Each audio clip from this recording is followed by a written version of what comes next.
SFF का टेयर के बारे में।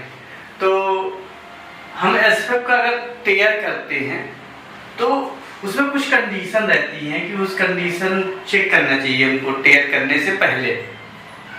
अगर हमारा वो कंडीशन प्रॉब्लम करेगा तो जो हमारा टेयर है वो 0 नहीं होगा और इसमें कुछ ना कुछ वैल्यू दिखाएगा और ज़्यादा परसेंट भी दिखा सकता है। तो वो परसेंट कम करने के लिए बिल्कुल टेयर 0 हो, हमारा बराबर टेयर हो टेयर। तो टेयर के लिए हमारा कुछ कंडीशन है, उसको हमको करना जरूरी है, उसके बाद ही हम टेयर करें। तो पहला जो कंडीशन होता है, तो ये जो हमारा ये एसएफएफ वाला सिस्टम है, यहाँ पे हमारा जो है लोड सेल लगा है, लोड सेल लगा है। तो ये जो है इसके साइड में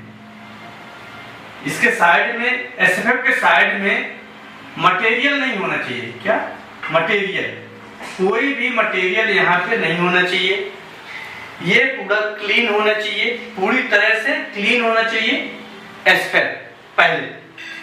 दूसरा कंडीशन होता है हमारा कि जो इसका इंपैक्ट प्लेट होता है, इंपैक्ट प्लेट भी हमारी फ्री होना चाहिए और उसमें देखना चाहिए कि उसमें कोई मटेरियल अंदर ना हो।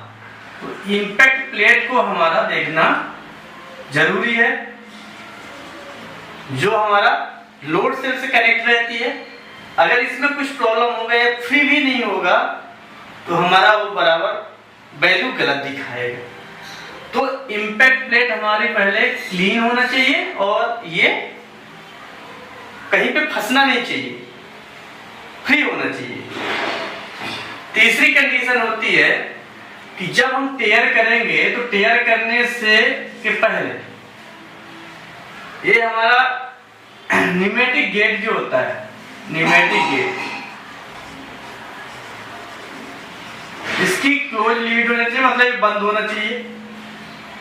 अगर ये गेट ना बंद होगा तो हमारा यहाँ से मटेरियल आ जाएगा। ये हमारा न्यूमेटिक गेट है, यहाँ पे ये न्यूमेटिक गेट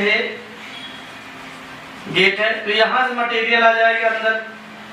तो इसमें इंपैक्ट प्लेट में मटेरियल आ जाएगा, तो उसके कारण भी हमारा टेयर बराबर से नहीं हो पाएगा। फिर इसके बाद जो है तो हमारा लोड सेल आता है। चौथा है लोड सेल। लोड सेल का भी कनेक्शन देख लेना चाहिए। अगर उसका कनेक्शन लूज होगा तो गड़बड़ करेगा।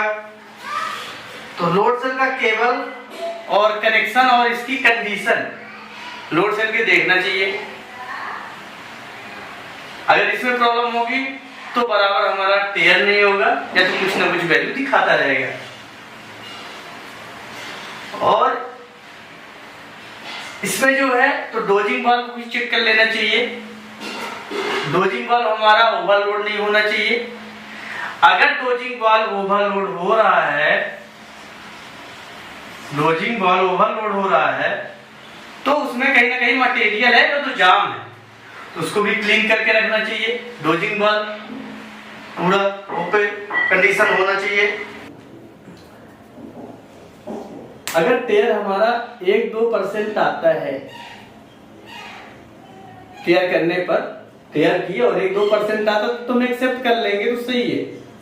अगर मान लो इससे ज्यादा आता है तो उस कंडीशन में हमको क्या देखना चाहिए? तो उस कंडीशन में हमको भी उस टाइम पे भी लोड सेल का ही कंडीशन देखना चाहिए कि लोड सेल में क्या कंडीशन, लोड सेल में कहीं प्रॉब्लम तो नहीं है ना। उस समय भी अगर ज्यादा एरर आ रहा है तो लोड सेल की कंडीशन देखना चाहिए।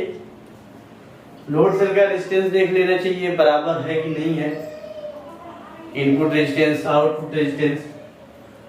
तो लोड सेल का रेजिस्टेंस भी देख लेना चाहिए। अब हम इसके बाद इतनी कंडीशन जो है हम पहले टेयर करने के पहले इतने सारे जो कंडीशन आपको बताए हैं, टेयर करने के पहले ये कंडीशन हमारे क्लियर होने चाहिए, तभी हमारा टेयर बराबर होगा। अब इसका जो फंक्शन है, तो टेयर करने के पहले हम इसको एंटी कमांड में जाएंगे।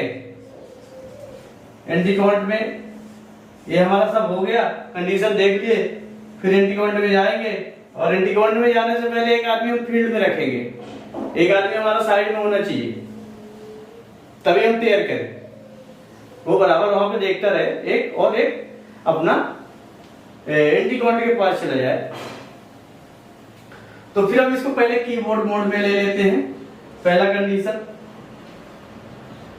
क्योंकि हमको कीबोर्ड से चलाना है। कीबोर्ड ले लिए, इसको पहले मैट्रिक मोड में कर देते हैं और फिर मेनू में जाके अप डाउन की दबा के कैलिब्रेशन फंक्शन आता है।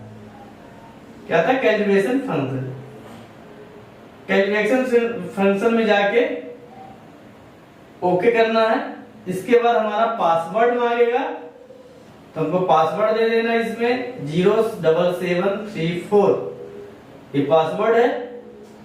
इसके बाद अप डाउन की है, उसको करेंगे तो हमारा आ जाएगा टेयर, और टेयर जैसे हम सेलेक्ट कर देंगे,